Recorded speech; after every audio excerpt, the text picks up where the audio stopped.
Overthinking no solve problem. Better days are coming, my wobe. Ibi ori ma de adebe. Karonuti ko she faji repete. Yeah, say I can't come and kill myself. Make another man come chop my. This man.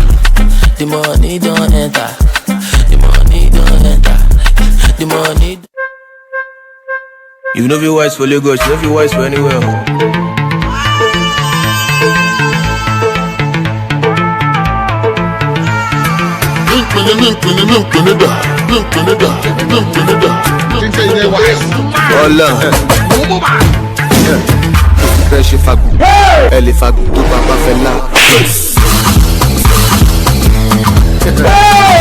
Jesus Christ of Nazareth.